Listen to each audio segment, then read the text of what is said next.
Hi class, welcome. Today we are going to be talking about the self.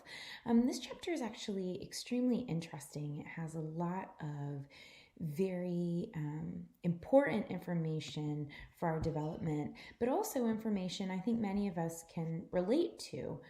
So I'd like to kind of go over a couple of important slides here. We of course have quite a bit of material. If there's something that I don't cover or something you're a little bit more interested in, please, by all means, feel free to drop by office hours and we can chat through this in a little bit greater detail. All right. So there's going to be quite a few different vocab terms in this chapter. And, spoiler, they're all going to start with self. And so I think it'd be important for us to talk about that definition of self. So self is going to be all characteristics of a person. This is related to things like self-understanding, self-esteem, self-concept.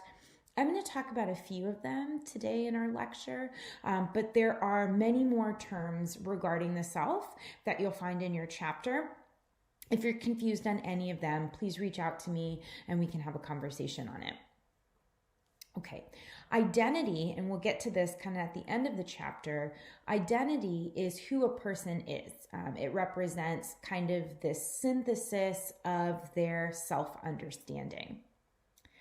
So often when we're kind of getting at this topic of the self, we ask the question, who am I? So if I were to ask you, who am I? What would you say? What would you tell me? Now, usually, I have students kind of jot ideas down. So if you want to take a few moments and sort of jot down for yourself, when I ask you that question, what do you think? And so as a researcher, right, the next question that we want to ask ourselves when we're talking about this topic is, are there cultural differences? Unsurprisingly, yes. So those words that you write down, those terms that you use, how you view yourself is very much influenced by the culture that you're a part of.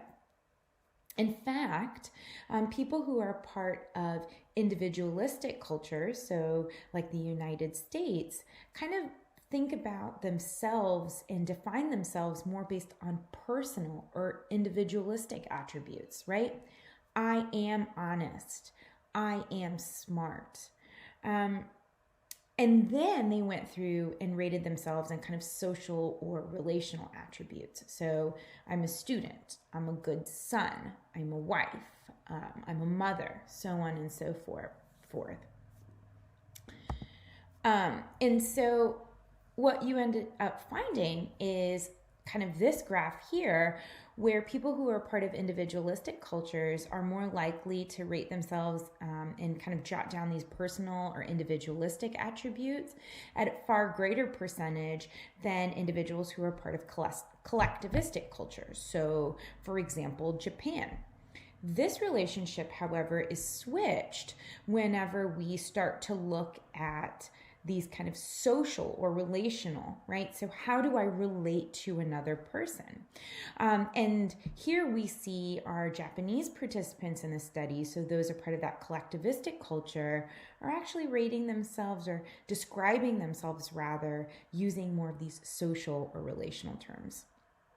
So kind of neat, right? That view that we have of ourselves, how we define ourselves, how we picture ourselves is so heavily influenced by cultures that we are a part of. So how do we get to this self, or this emerging of the self?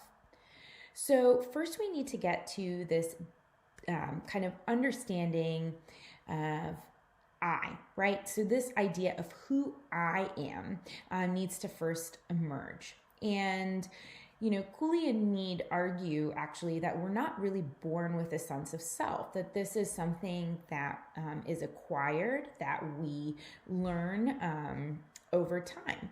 And so the question then becomes, well, how do we gain this sense of self? How do we learn about this sense of self? Well, when we're infants, we learn this based on sensory information, right? So kind of how am I able to move or influence things in my environment, okay? One of the things I think is just crazy is that by 3 weeks of age, infants are able to emit fake cries in order to gain that feedback from family members or caregivers. So they may want attention. So what do? They emit these fake cries. 3 weeks. Just imagine that this child is only 3 weeks old and that we have the capacity to understand how our behavior can influence somebody else. That's pretty impressive. So this differentiation, or this emergent of self, kind of happens first through this differentiation and then getting into that self-recognition, which then influences this understanding of our categorical self. So self-recognition then is our ability to kind of recognize that physical representation, right? So the correct use of me and you doesn't necessarily implies that the child recognizes kind of what that me is, okay? And then we move into, once they have that self-recognition, we typically figure this out, or we say a child has developed that sense of self by using something called a Rouge test. So here we might put a dot, some kind of makeup, usually it was with blush, right? And hence the Rouge test.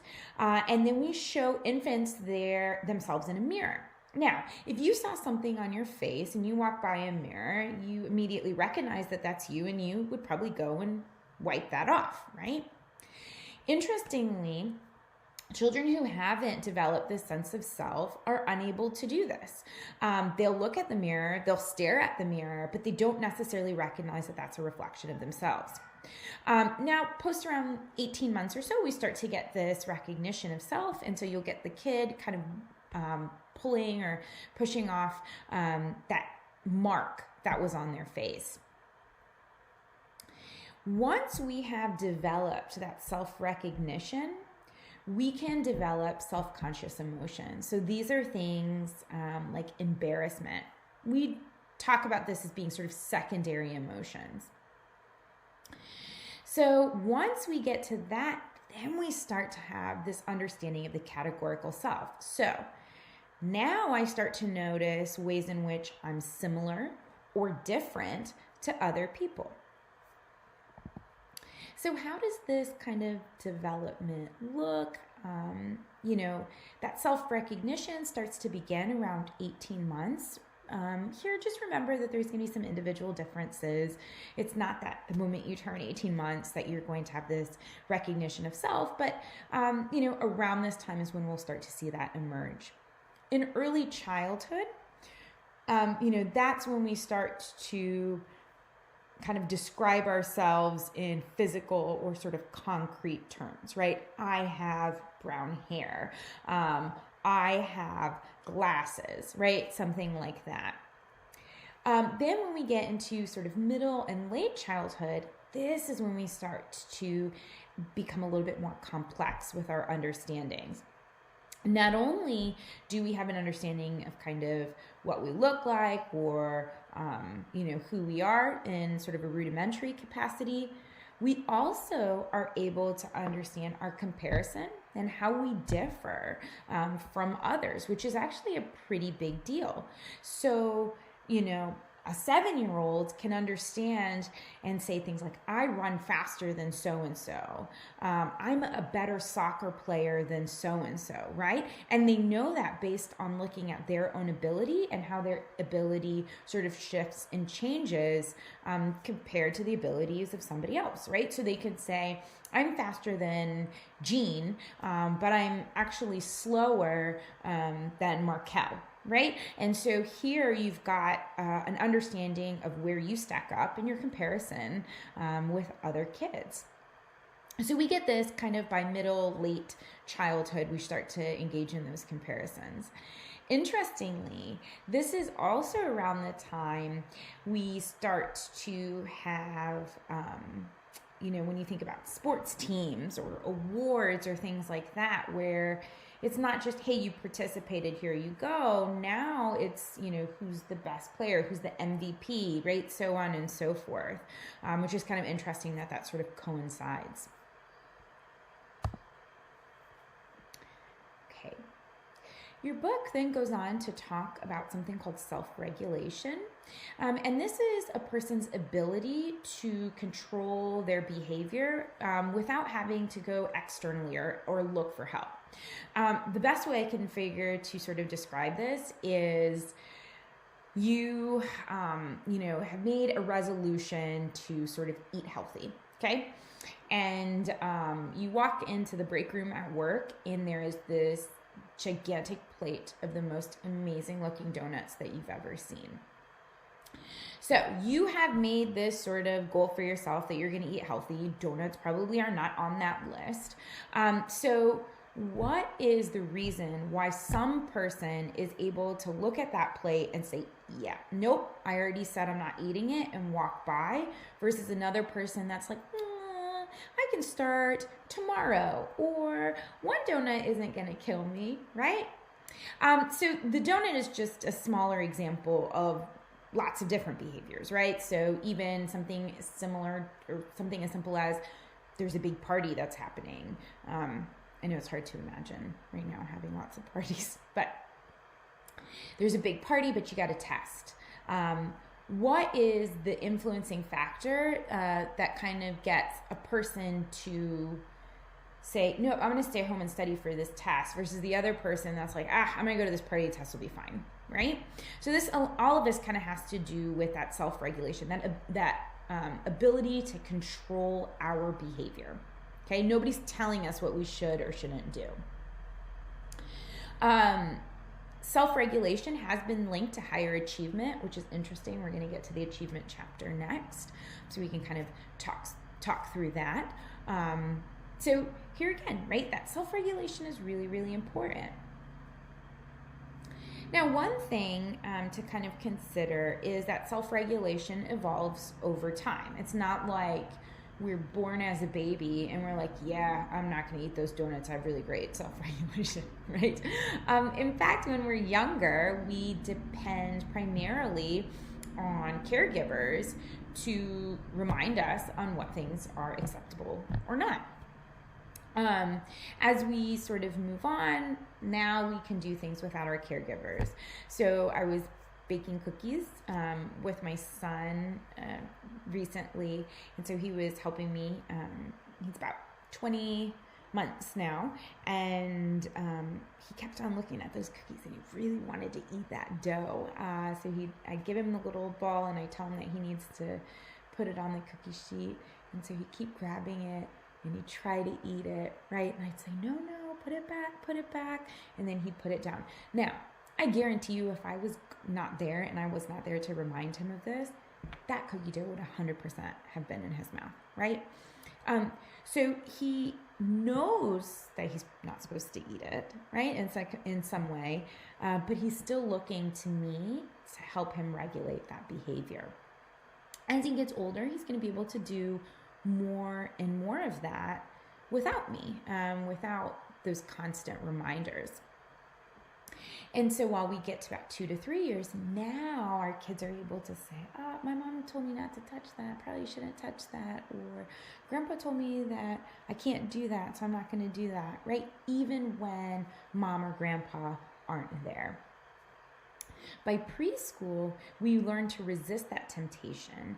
And in fact, by preschool, kids will start to find ways to give themselves instructions on whether or not they should engage in a behavior, right? Oh no, my mom told me I shouldn't do that. I can't do it. And you'll hear the kids kind of talking through that.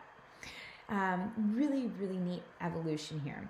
One thing to keep in mind is that some kids are better at self-regulation and some people are better at self-regulation than others. And so while self-regulation gets better as we age. Right? So a 4-year-old self-regulation is better than a 2-year-old's, and an 8-year-old self-regulation is better than a 4-year-old. Within an age group, if you have really great self-regulation at 2, you're probably you will have better self-regulation at 4 in comparison to your peers, and at 6 and 8 and 25 and 50 and so on and so forth, right? So that's, so not only is it sort of getting self-regulation getting better as we age, it's also those people who are good at it continue to sort of maintain that throughout the rest of their life. Okay, so now I want to move to talking about self-esteem. You may have heard about self-esteem, right? It's kind of how we feel about ourselves, kind of if I'm being very, very basic in that definition. Self-concept, though, is going to be how I view myself in a specific domain. This is where we get, this is where things get kind of interesting. So, my self-esteem, right, is globally how good I think I am, right? But my self-concept is how good I am in a specific area. Interestingly, right, so if we think about this, we're not all good at everything. Maybe some of you are nodding and saying, yeah, Dr. V, I'm really, really awesome. That may be, but most of us, right, aren't good at everything. So if I'm not good at something, and I know that I'm not good at something, why is my self-esteem not affected by it? So when I was a kid, I used to play t-ball when I was a small kid. I didn't really like t-ball. I was actually pretty bad at t-ball, but I really loved going to play t-ball so I could hang out and talk to all the kids. So it would constantly, it would be my turn, and I actually did not do a very good job. They, did not want me to play when like bases were loaded or anything like that. But it didn't affect my self-esteem because it was not a domain that I valued, right? Being good at t-ball wasn't something that was important to me. Therefore, it didn't affect my self-esteem. Now, I always liked school, and getting good grades and understanding material was always really important to me. So if I got, I didn't get a good grade in something, that affected me, and that could affect my self-esteem because that was a domain that I valued, right?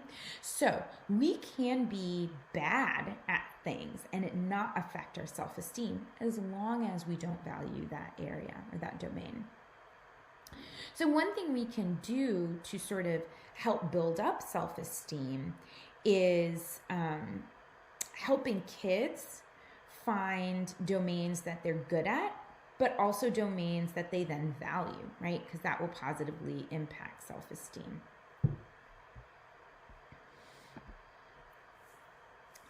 So, when we're younger, we kind of think that we're pretty amazing at lots of things, but as we get older, we start to be much better with those evaluations.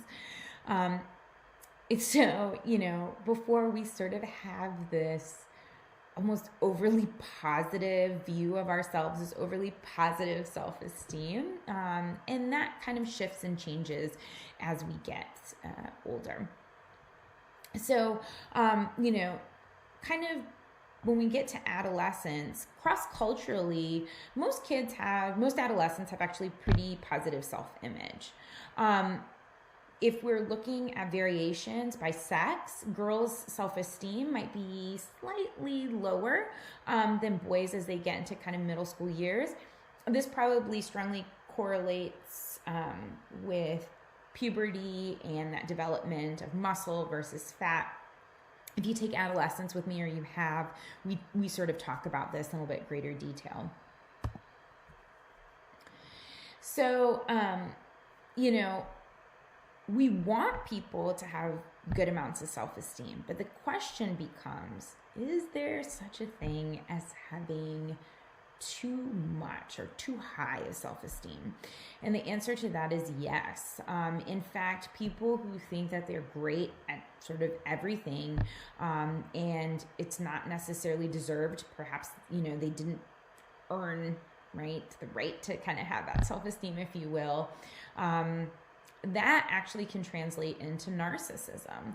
Narcissism can be really bad, right? You don't want to have a bunch of narcissists walking around, but this is a byproduct. So when we build up self-esteem and we do it without doing it in kind of natural ways, like allowing kids to know domains that they are good at, what ends up happening? They end up becoming really self-absorbed and end up having increases in narcissism. So there are some really, really big issues with that. Your book kind of talks about this a little bit more. I have some more slides that get into this as well. But if you ever want to meet offline to talk about it, I find this topic to be absolutely fascinating. So what does self-esteem look like over the lifespan?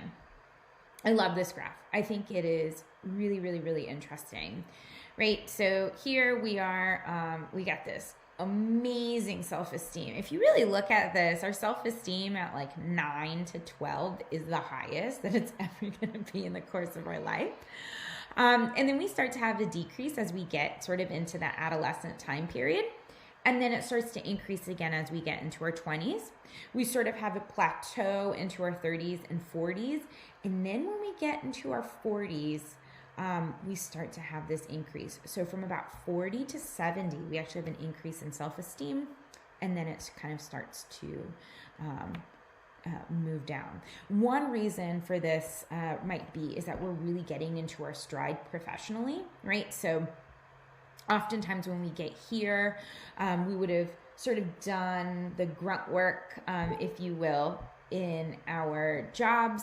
And so, what's kind of happening here is we're noticing areas in which we are able to kind of excel in. I'm not sure why this kind of went out. And so we might be kind of at the highest level professionally in our careers. We're earning really, really well. And that might actually relate to why we have those increases in self-esteem. All right.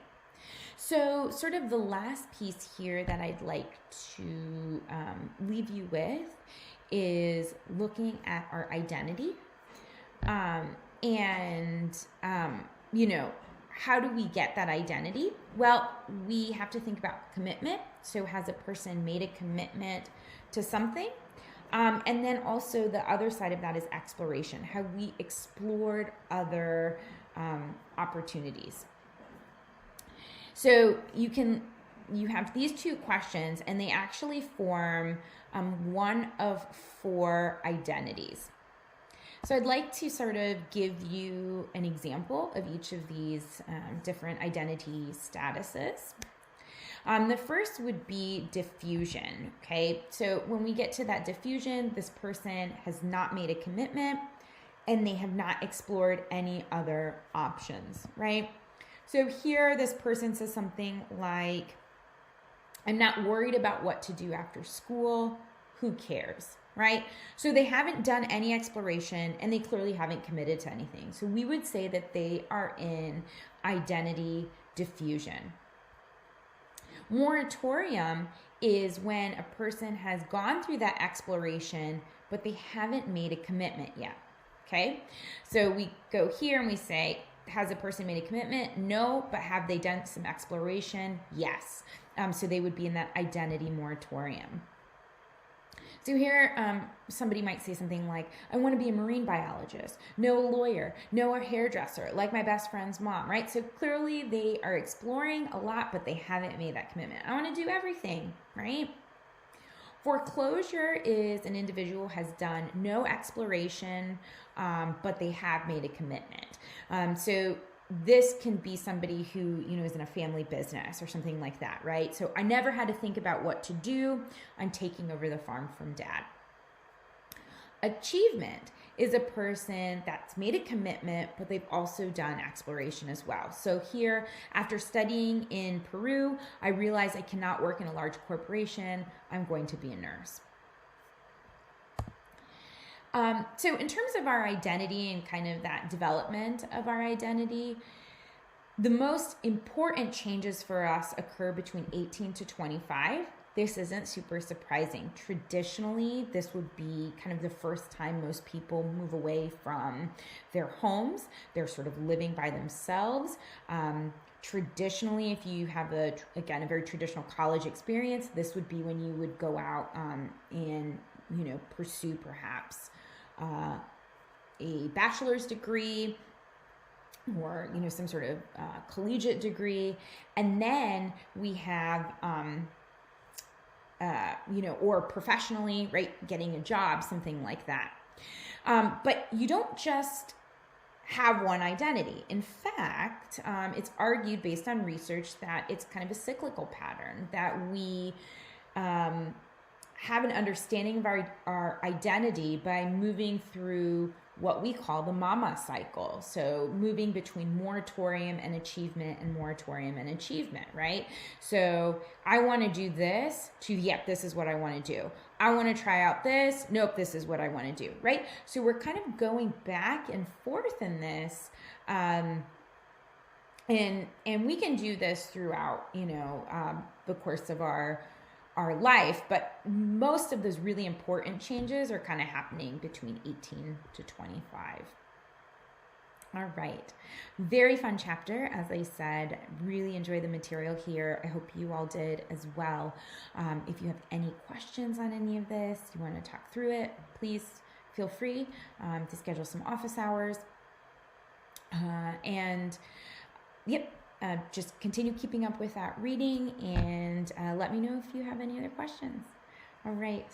Have a really, really great rest of your day. I hope that you enjoyed the lecture from today. Have a good one. Bye.